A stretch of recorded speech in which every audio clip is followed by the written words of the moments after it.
Next, we have William Mattox with the Madison Institute. And William, you have checked both speaking for and against, so I'm curious to see how this one's going to go. It shows that I'm conflicted. I am greatly appreciative of what you guys did last year. HB1 a year ago was a historic piece of legislation, and we are grateful for that. Grateful for the leadership, especially of Senator Simon, and appreciate your attempts this year to fix a lot of the problems. And you've done a good job or taken a good start at that.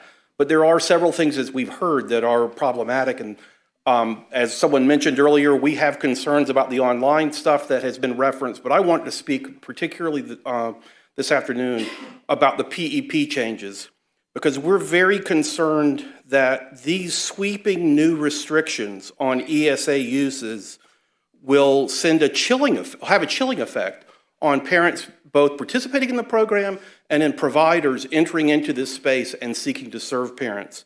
And I guess we would say to you that if there are some specific uses that you really don't like, then spell those out and put them into legislation. We've heard complaints about paddle boards or trampolines or some things of that nature. Frankly, as a taxpayer, I'm not troubled by those kinds of expenditures, but if that's what you really want to go after, spell it out, go after that. Don't have these sweeping restrictions on entire disciplines where the net effect will mean that if families want to use their funds for very legitimate educational purposes, to buy kickballs or musical instruments or easels, paint, modeling clay, foreign language programs, badminton nets, and the list goes on and on and on, they won't have the opportunity to do so. And finally, let me just say this. I think it would be very ironic and extremely disappointing if the Senate were to add onerous new restrictions on PEP families at the very time that you are working feverishly to lift onerous restrictions on public schools. Something about that just doesn't seem right. And so I would encourage you to please use your clout as a separate legislative body to fix these problems rather than to simply rubber stamp what the House has done up to this point. Thank you very much. I really appreciate your time. Thank you very much. Brenda Dickinson with the Home Education Foundation. Thank you so much for the opportunity to speak, and I'm speaking on behalf of a lot of parents who have taken the PEP scholarship. That is such a blessing to them to have this extra money because most of them live on one income, and purchasing items for their children is very restrictive based on their budget. But this opportunity has given them the ability to provide lessons and equipment that they would not have been able to provide otherwise. So I'm too conflicted in this bill. I didn't know you could mark for and against, so I had to pick. That's a new thing I've learned. There's some good provisions in this bill, but the equipment is really problematic for our population of students. Some people could rent equipment, some people can't, but you are restricting their ability to provide a well-rounded education for the children. I agree with Mr. Mattox in that there's a different way to approach this, and all I'm asking is for you to consider it. Instead of restricting the subject matters, restrict the amount of money they can spend on one single item. You could set the amount at $1,500 or maybe $1,000, and after that, they would have to get approval and show how it's an educational benefit to their student because they all have different needs, and some of them have physical needs, even though they may not qualify for the FESUA. They're able to get this, and then as part of their PE class, they're able to get some of the things that they would not be able to get otherwise. So every student that has disabilities is not entitled to an FESUA scholarship, but this program, the PEP, allows them to have those items that would benefit their disability. The second thing I would recommend is that we put a definition for the home education instructional programs in statute. The statute from last year referred to them, but there's no definition. And there are specific groups out there that are providing a la carte classes to home education parents, as opposed to micro schools that are in charge of the entire education of the child And maybe the parent helps at home, but they're not in charge of the education. For a home education instructional program, the parent chooses the classes. They may go one day a week, and then they do the rest of their program at home. So I highly recommend that, because it's in the statute and it was never defined last year, that we include that in the definition of the statute and use it this year.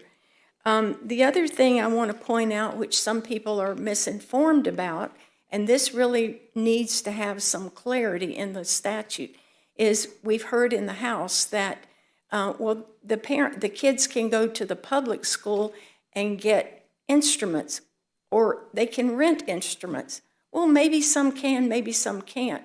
But the way this bill is structured, it says they can contract with the public schools, but the problem is the public schools don't know how to take private money. So I've worked all last year. I talked to some of the associate superintendents in the districts, and they said, we don't mind serving the students, but unlike FESUA students who are registered as home education students, they can't take money for a PEP student because the district doesn't know how. They would need to contract with the SFOs in some way to be able to take that money if a child wants to take a class.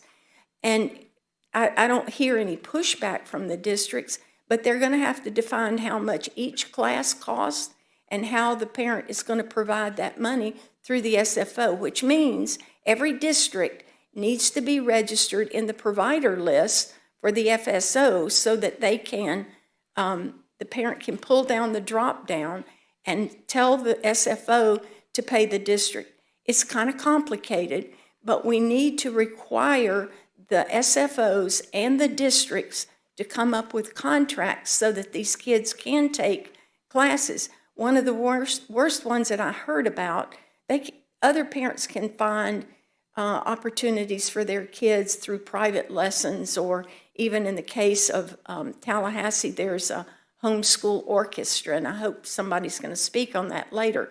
But they go in and participate at state contests, and they have to have violins. They can't run to the school and play a violin and run home and do the rest of their work. So that goes back to the equipment issue. But what I wanted to say is that the contract is extremely important if these kids are even going to have the opportunity to participate. Right. And then the last thing I want to say is that if you've trusted parents to customize the education of their students, limiting their ability to customize the education for their children makes no sense. So I hope you would consider some amendments to this bill as we go forward. There's a lot of need there. Thank you so much. Thank you. Krista Patterson, following Krista. Justin Hughes. Apologize for my appearance. I just found out about this about 30 minutes ago, so I don't have a written speech. I'm just going to tell you who I am. I'm not part of an advocacy group. I'm not a lobbyist. I'm a parent. I'm a parent that lives here in Tallahassee. I'm a parent of 3. My husband and I, we met 22 years ago while working for the federal government. 12 years ago, our youngest daughter was born with a rare genetic life-threatening illness. I became a stay-at-home mom at that time. I'd been a human resources specialist for the Department of Agriculture for 12 years. My husband still works for the federal government. He is the fire staff officer for the U.S. Forest Service. He's a wildland firefighter. He manages the huge incidents that you see on TV, the California fires, the big Florida fires here. Last night we got a call that there was an airplane down. That was my husband who had to take care of that. I'm a stay-at-home mom. He has a very dangerous job. We have 3 children. Our youngest was born, like I said, with a life-threatening illness. We were very big advocates of public schools. My children went to Canopy Oaks until COVID. COVID hit. Our youngest child is severely immunocompromised. Her immunologist, who's the head of immunology at Shands, called me and said, Kristen, get her out of school right now and get the big kids out too. COVID would have killed her. So I did. I kept all of my kids out for a couple of years. She's been on the UA scholarship since 2020. My oldest son went back to school. He's at Florida High. He's on his way to playing a district championship game right now. My 2 girls needed to be home. And so while we got the funding for UA for our youngest, we had no funding for our other daughter. And like I said, my husband runs into the flames. So he took more and more details so that we had more money and more money so that we could provide extra things for her. So we spent about $50,000 a year out of pocket for our daughter's medical expenses. So having the PEP scholarship for my incredible 13-year-old daughter is amazing. I cleared my schedule today so that we could be here, but tonight she has an audition with FSU Film School. She takes theater classes. She takes guitar lessons. She takes horseback riding. She does all the things to provide this well-rounded environment. She also is in the 8th grade, but she's taking 4 high school credits this year. The problem with that is 5 of the classes that I bought online for her, she wants to be an airplane pilot, so she's kind of an overachiever. 5 of the classes that I bought on MSS are online classes. There's no provision for digital equipment for her. None. How is she supposed to take 5 online classes, including honors algebra, U.S. history, civics, a computer class? How is she supposed to do that without a digital device? The amount of paper that we have to print for those things is exorbitant, but there's no provision for printers in this bill. She takes guitar lessons. Yes, I could totally rent a guitar. I live here in Tallahassee. There's, 6 music shops. However, when I rent a guitar, do you know how much a guitar costs to rent? $40 a month. Her guitar cost $400. Do the math. In 10 months of rental, I could have bought her an incredible guitar versus a not incredible guitar. So the things that we buy, the equipment, the hands-on materials are so important to these families. We do art lessons. We do sewing lessons. My days are packed with giving these kids the most incredible education that I can give them. One of my kids wants to be an aerospace engineer. One wants to be an airplane pilot. The other wants to be a GI doctor. The amount of extra things that are in my house is exploding, I'm not gonna lie, because we have board games, we have Legos, we have all of those things that help them get that education. When they're in public school, there's Legos. I've bought them for the schools. They need those things to learn, because not every kid can sit there and look at a piece of paper and be like, oh yeah, we have board games for history.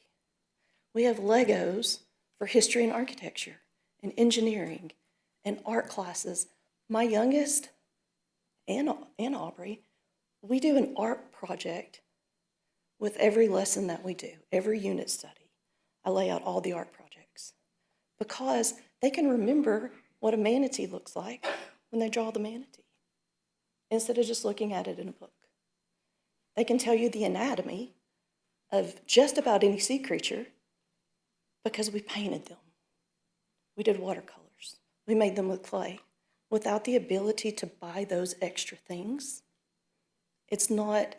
I'm not able to provide that extra well-rounded education. To graduate high school in the state of Florida, you have to have 8 extracurricular credits. You have to have 2 foreign languages.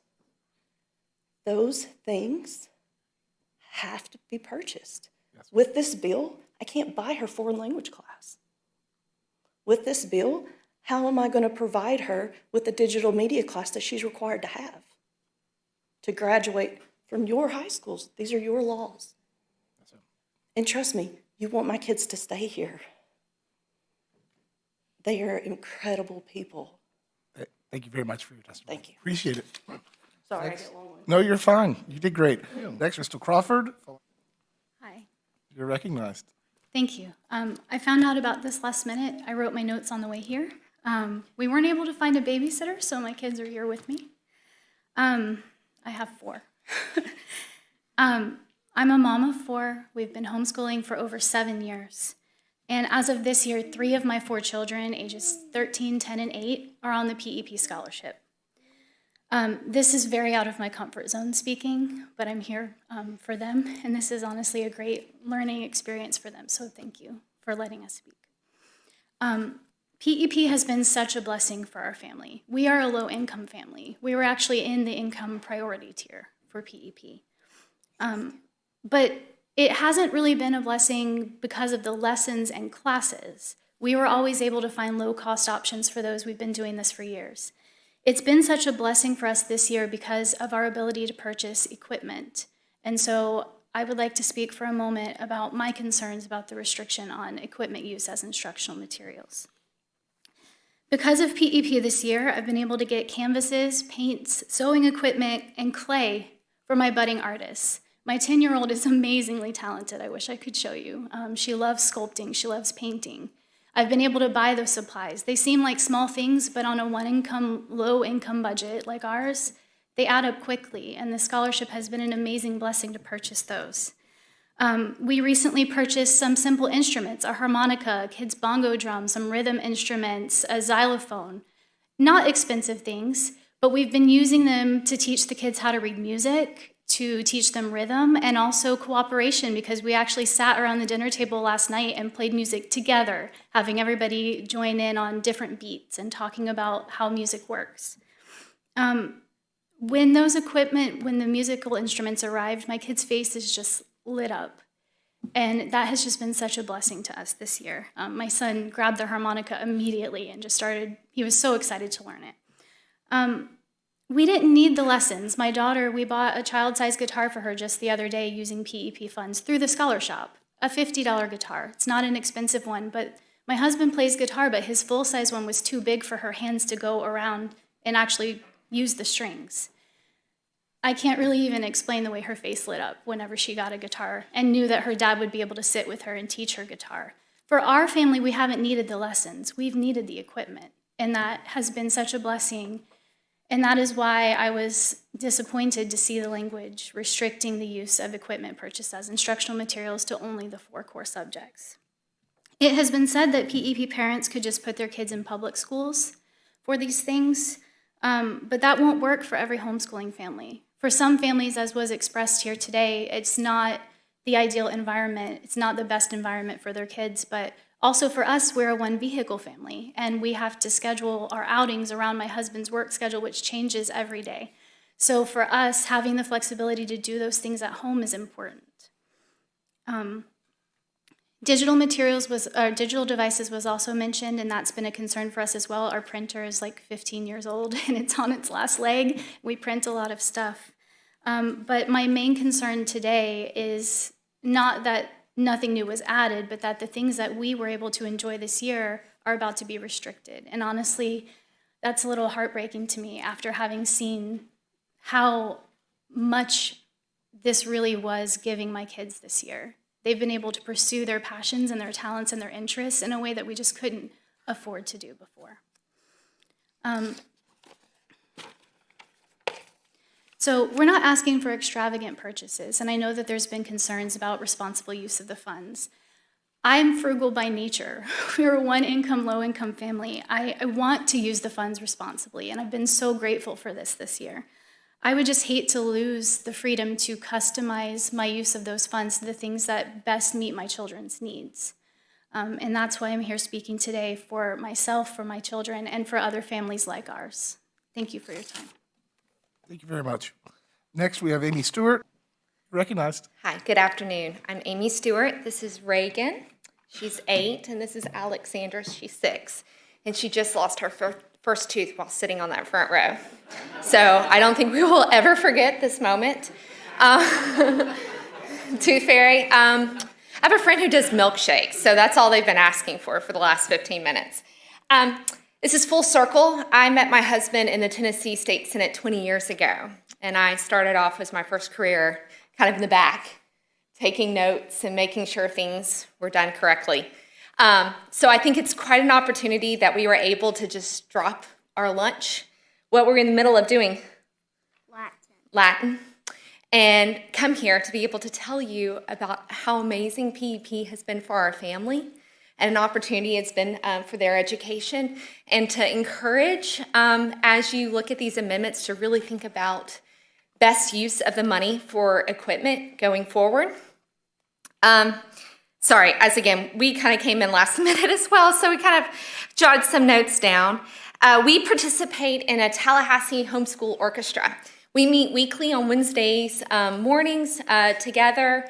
It's been an amazing opportunity to watch them take a violin string instrument and just turn it in from a screech into beautiful art.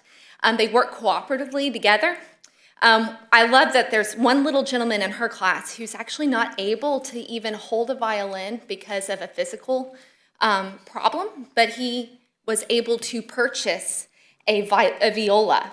And through an amazing person here locally in town, they were able to turn it into a cello for him because they don't make cellos small enough for a 4 or 5-year-old.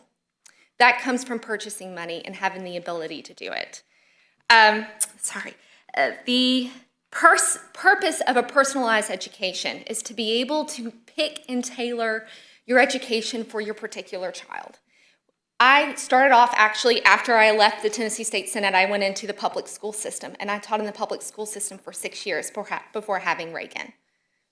It is hard to teach to each child's particular needs, let alone their interest, what drives them, what's going to encourage them to just step out and be the next amazing person to contribute to our society. That's going to take That's going to take specific education for their well-being. So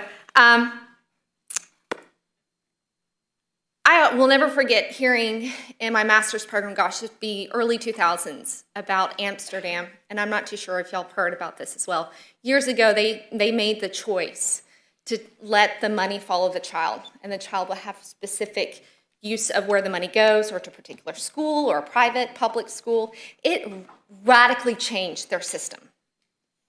Let us in the state of Florida be that radical change.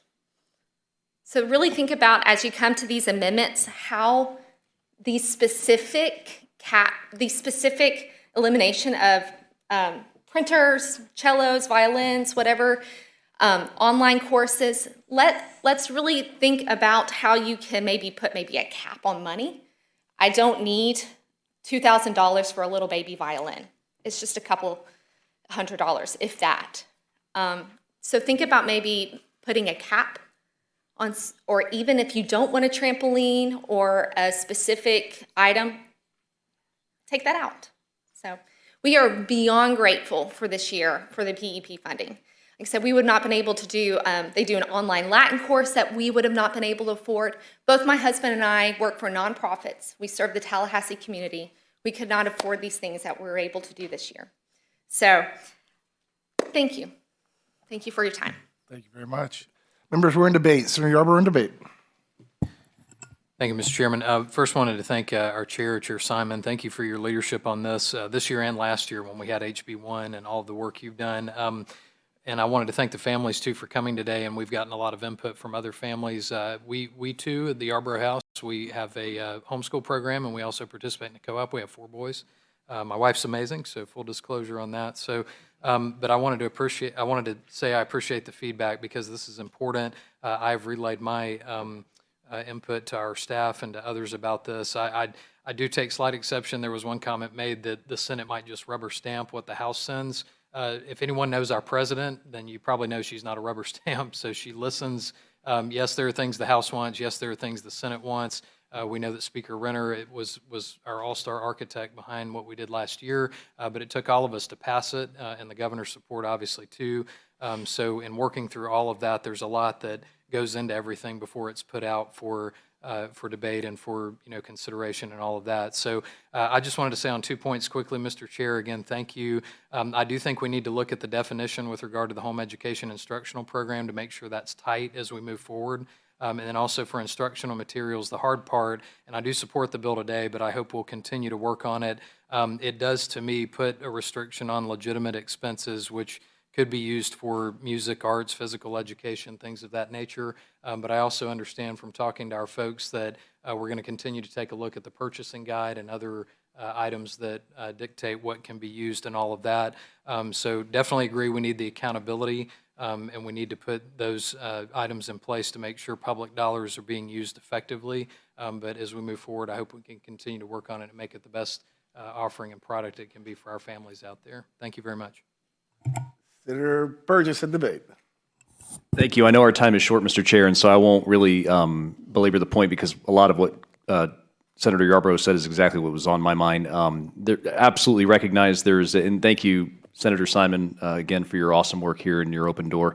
And I know this is where we're first starting here in the Florida Senate, and there definitely, no question, as a homeschool family ourselves, is a need for accountability and a need to probably tighten up some of the standards of where some of the expenses were going. However, I just want to make sure that we're balancing that as we move forward. So I say that as a supporter of the idea of making sure that the money is well spent, as this is taxpayer dollars, but also ensuring that we're maybe not overcorrecting a little too much. So really look forward to working with you, sir. Appreciate you bringing this forward.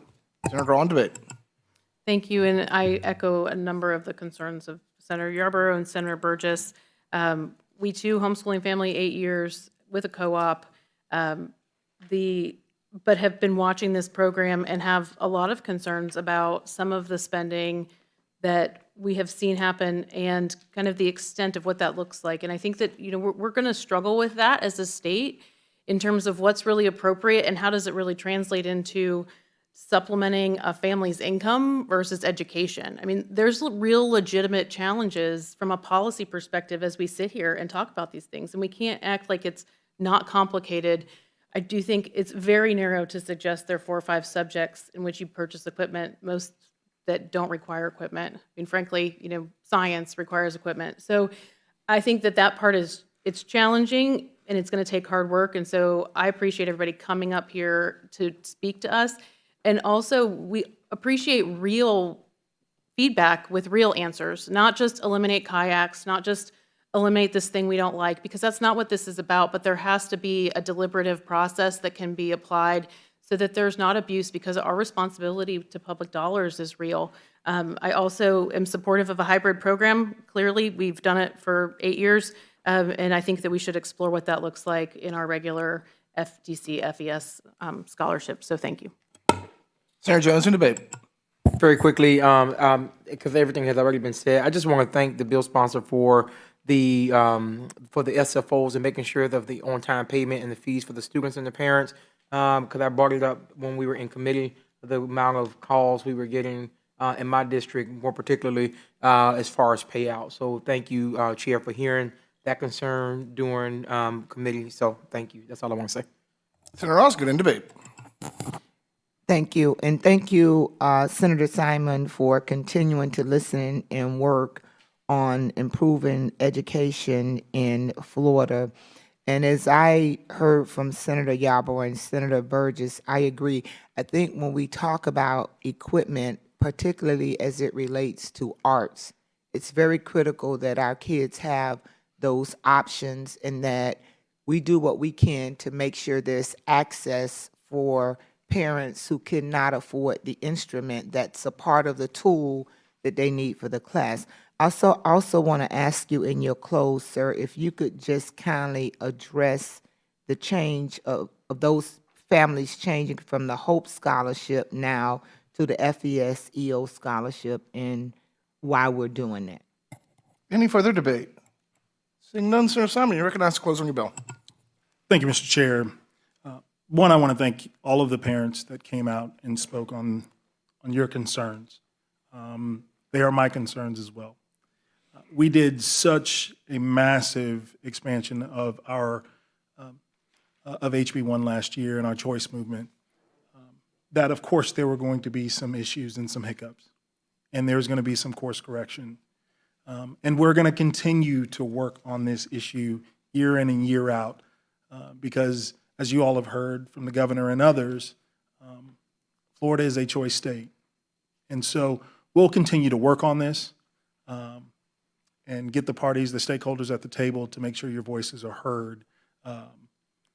But I appreciate, my door is always open. I appreciate all of the input, including from my colleagues, to get this bill across the floor.